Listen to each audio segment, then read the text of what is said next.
In the serene town of Stonehill, Tennessee, nestled between rolling hills and dense forests, life was quiet and predictable. The community was tight-knit, where everyone knew each other's name, and the sound of birds chirping and leaves rustling in the wind was a common melody. The people of Stonehill were kind, hard-working, and respected the simple things in life. It was a place that felt safe, where neighbors greeted each other with warm smiles and exchanged stories over coffee in the morning. Among these residents was Clara Williams, a 90-year-old woman who had lived in Stonehill for decades. Clara was no ordinary grandmother. She had a history that most people did not know. Beneath the gentle demeanor of an elderly woman was a warrior who had faced danger head-on in the jungles of Vietnam. Clara had served as a helicopter pilot during the war, known for her courage and unflinching resolve in the face of life-threatening situations. Despite her age, Clara's spirit remained unbroken. Her mind often wandered back to the days she spent flying her chopper through heavy enemy fire, rescuing soldiers stranded in hostile territories. Many of the men she had saved were now part of the Veterans Guard, a group she had helped form to protect those who had served their country and needed help in return. But Clara wasn't thinking of her past heroics as she sat on her porch one quiet morning. She was simply sipping her coffee and watching the sun rise over the peaceful town of Stonehill. The town had always been her refuge, a place where she could retire and live out her days in peace. But little did she know, peace was about to be shattered. On this particular morning, Clara drove her old Ford Taurus to Stonehill Gas and Go, the station she had frequented for decades. As she stepped out of her car, the familiar scent of gasoline and morning dew filled the air. She noticed Jimmy, the young gas station attendant, who had grown up in Stonehill. He greeted her with a warm smile. "Morning, Mrs. Williams." "The usual?" "Just a full tank, Jimmy," Clara replied with a smile. She had known him since he was a boy, and it warmed her heart to see the town's young people growing up to be responsible, kind-hearted adults. However, the peace of the morning was soon broken by the roar of motorcycle engines. The sound grew louder and more menacing, signaling the arrival of the Iron Reapers, a notorious motorcycle gang that had been causing trouble in nearby towns for months. Clara didn't flinch. She had seen her fair share of danger before, and she wasn't going to let a bunch of bikers intimidate her. Steele, the leader of the Iron Reapers, rode into the gas station first, followed by a dozen more men on gleaming chrome motorcycles. He had a rough look, with his leather vest adorned with patches that spoke of violence and intimidation. The gang's arrival immediately put the town on edge. "What do we have here?" Steele sneered as he dismounted his bike, his eyes scanning Clara from head to toe. "Looks like an old lady out for a morning drive." Clara remained calm, continuing to fill her gas tank. "Just getting gas," she replied, keeping her voice steady. The last thing she wanted was a confrontation, but she had been through too much in her life to be easily intimidated. One of the gang members, Razor, sauntered up to Clara, his eyes narrowed as he noticed the Vietnam veteran license plate on her car. "Hey, Steele, check this out," Razor called. "Vietnam veteran." Steele's laughter echoed through the gas station. "A woman veteran? What did you do, sweetheart?" "Serve coffee to the real soldiers." The words stung, but Clara didn't flinch. She had faced far worse during her time in Vietnam, flying through enemy fire to save the lives of soldiers who owed her everything. But here, she was just another target for a gang looking to assert their dominance. "I serve my country," she said quietly, finishing up with the gas pump and looking up to face Steele. "And I don't appreciate your attitude." Steele stepped closer, his boots scraping against the concrete. "You serve your country, huh? Let me tell you something. This is our town now, and in our town, you show respect. You should move along, old woman." Clara straightened her back, meeting Steele's gaze without blinking. "Respect is earned, not taken, Steele. And from what I can see, you haven't earned any respect." Clara stood tall, her heart steady despite the tension in the air. She had seen this kind of bullying before, and she knew exactly how to deal with it. But this time, the stakes were higher. The Iron Reapers weren't just any street thugs. They were a gang that terrorized towns, and Clara wasn't going to let them take over Stonehill. As Steele and his gang continued to provoke her, Clara made a decision. She pulled out her phone, dialing a number she hadn't called in years. It was a number that would change everything. The phone rang, and after a few seconds, the familiar voice of James Ironclad Harris, the leader of the Veterans Guard, answered. James was a man Clara had saved during the war, and he owed her his life. He had since risen to lead a group of veterans dedicated to protecting the community and supporting those in need. James, Clara said calmly, I need your help. The Iron Reapers are here, and I'm afraid they're not going to leave until they've caused trouble. I need you to come to Stonehill. James didn't hesitate.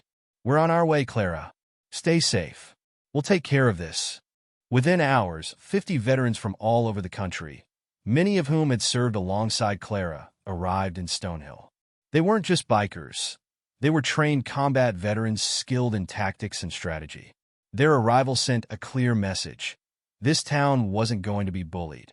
James Ironclad Harris, the leader of the Veterans Guard, was a man in his early 60s, with graying hair and a build that suggested years of hard work and training. As he rode into Stonehill, his eyes immediately sought out Clara, who was still standing firm at the gas station. We're here, James said, his voice steady. Let's end this. Clara nodded, knowing that the game had changed. The Iron Reapers might have had numbers, but they didn't have the discipline, training, and respect that these men did. The confrontation escalated quickly. When Steele saw the veterans riding in, his arrogance faltered for a moment. These men weren't the kind of people he could push around. They had lived through real wars, and they weren't about to let some gang terrorize their town. Leave now, Steele, James said, his voice low but firm. This town is protected, and we won't let you take it. Steele, refusing to back down, sneered. You think you can just waltz in here and take over? This is our town now, and you old men need to leave. James didn't flinch. Respect is earned, not taken, and you haven't earned a damn thing. The standoff continued, but Clara and the veterans knew they had the upper hand. It wasn't about fighting with fists. It was about proving who had the true strength. As the days passed, Clara and the Veterans Guard worked behind the scenes, planning their next steps. They knew they had to be strategic. The Iron Reapers were dangerous, but they were also reckless. Clara had faced real danger before, and she knew how to turn the tables in her favor. The first thing they did was start helping the town's businesses.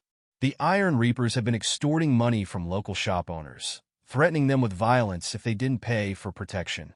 The Veterans Guard stepped in and offered their services, without cost. They helped businesses set up better security, worked with the town's residents, and provided safety to those who felt threatened. Meanwhile, Steele and his gang weren't backing down. They grew bolder, calling in reinforcements from other gangs and even hiring mercenaries to do their dirty work. But Clara and James had a plan. They were patient, waiting for the right moment to strike. As tensions continued to rise, Clara received a call from Sarah Chun, a Gulf War veteran and one of her closest allies in the Veterans Guard. Clara, Sarah said, her voice urgent. We got intel. Steele's planning something big. Clara's mind raced. She had been expecting this. The Iron Reapers were getting desperate, and desperate people did dangerous things. Keep me informed, Clara replied. We're not backing down. We're going to show them what it really means to stand up to bullies.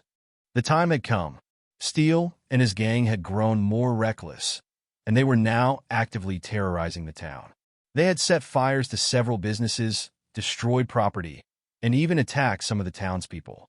But Clara and the Veterans Guard were prepared. James gathered the veterans, organizing them into teams to patrol the town and provide backup to the local businesses. The town was small, but it was a community that stood together. Clara's leadership shone through as she directed the veterans to take strategic positions, preparing for the inevitable showdown with Steele and his gang. Let them come, Clara said, her voice steady. We've trained for this. The veterans moved into position, silently and efficiently, their presence a clear message to the Iron Reapers. This town was no longer afraid. As Clara and the Veterans Guard continued their preparations, the tension in the town escalated. Steele, frustrated by the resistance, called in his mercenaries. These were highly trained professionals, men who knew how to handle situations like this with deadly precision. Clara knew this was going to be the real test. The mercenaries were no street thugs. They were soldiers of a different caliber. "Don't let them provoke you," James advised his men. "We've trained for worse. These mercenaries might be tough, but they're not invincible." The town was on edge, but Clara stood firm. She had faced much worse than a few mercenaries. The real battle, she knew, wasn't about the mercenaries or Steele's gang. It was about proving that the people of Stonehill would not be bullied, that they could stand up for themselves, and that fear would never rule their lives again. The showdown began when Steele and his mercenaries stormed into the heart of Stonehill. They drove through the streets in a wave of motorcycles and black SUVs, their engines roaring as they sought to intimidate the residents. But they were met with a wall of silence. The streets were filled with Veterans Guard members who had taken up positions. Clara was at the forefront, standing tall and watching the procession from the window of Diana's diner. Her eyes scanned the streets, reading every movement. She knew exactly where Steele and his gang would go next. "Hold your positions," she whispered into her walkie-talkie. "Let them come to us." Steele, sensing resistance, grew more agitated. He thought he could crush the veterans with sheer force, but what he didn't realize was that the Veterans Guard had one major advantage: unity. The veterans had fought wars together, lived through the horrors of combat, and understood what it meant to stand as one. "Let's show them what we're made of," James said, his voice like steel. The battle raged for hours. Steele's gang and the mercenaries were relentless, but the Veterans Guard held their ground. The streets of Stonehill became a battleground as civilians and veterans alike fought to protect their town. Clara was at the front lines, directing her men with precision and calmness. Her voice carried authority, and the veterans obeyed without question. But the real turning point came when the mercenaries made their move. They attempted to break into the town's central area, where the veterans had fortified their positions. Clara saw their tactic and immediately countered it.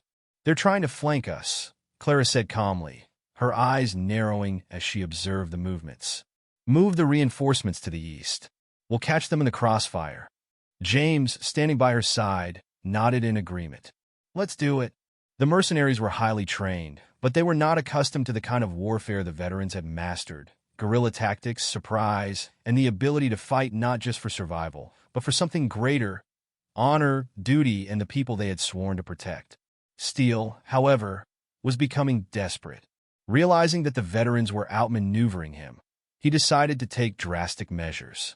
He ordered his men to plant explosives at key points in the town, places where the veterans and civilians would be most vulnerable.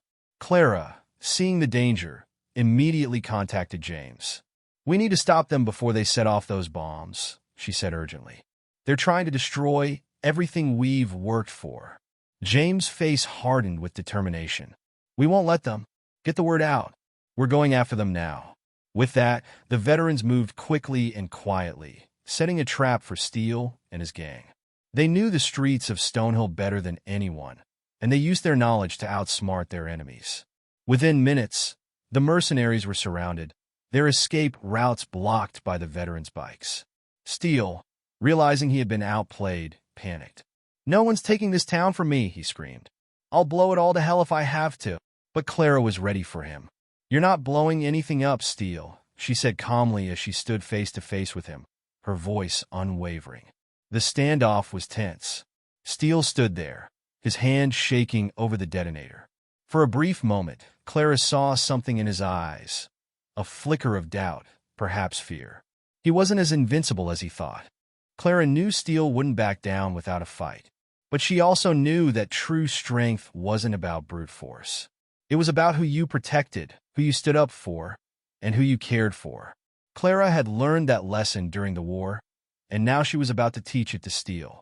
"I've seen real battles," Clara said softly, her voice carrying across the tense air. "I've seen men die for a cause. What have you done, Steele? You're just destroying things. You're trying to break this town, but you can't break the spirit of the people here." Steele's fingers twitched on the detonator. He looked at Clara, his face twisted in anger and confusion. He didn't know what to do. The very thing he had relied on, fear, was slipping away from him, and in its place was something far more powerful: respect. In that moment, Steele's resolve began to falter. And then, from the shadows, came a shot. Diesel, one of Steele's own gang members, had taken the decision to stop him. The shot rang out, striking Steele's hand and sending the detonator flying from his grip. The explosion was averted, and Steele's reign of terror came to an abrupt end. The remaining Iron Reapers, realizing they had lost, surrendered. Clara stood tall, watching as the gang members were led away by the authorities. She didn't feel triumph. Instead, she felt relief. The town of Stonehill had been saved, but more importantly, it had been transformed. The battle was not just won through force, but through the courage of the people who refused to back down. In the weeks that followed, Stonehill began to rebuild. The businesses that had been destroyed were reconstructed, and the community, once gripped by fear, began to heal. Clara and the veterans didn't just defend the town, they helped it grow stronger. Former members of the Iron Reapers, including Diesel, found new purpose in the community, learning the value of hard work and loyalty. The Veterans Guard didn't just stop the violence. They created a new vision for Stonehill, one where respect, unity, and protection were the foundation of everything. Clara became the heart of this new Stonehill, a symbol of courage, not just in the face of war, but in the face of everyday battles. 1 year later, Stonehill had completely transformed. The town had flourished, with businesses thriving, the streets safe, and the people united in their determination to never let fear control their lives again. Clara, now 91, sat in her usual booth at Diana's diner, looking out over the town she had fought to protect. She smiled, content, as she watched the children of Stonehill play in the streets. Children who would never know the kind of fear that had once plagued the town. "You've done it, Clara," James said as he sat down beside her, his face soft with admiration. Clara looked at him, her smile gentle. "We've done it," she corrected him. "Stonehill is stronger now.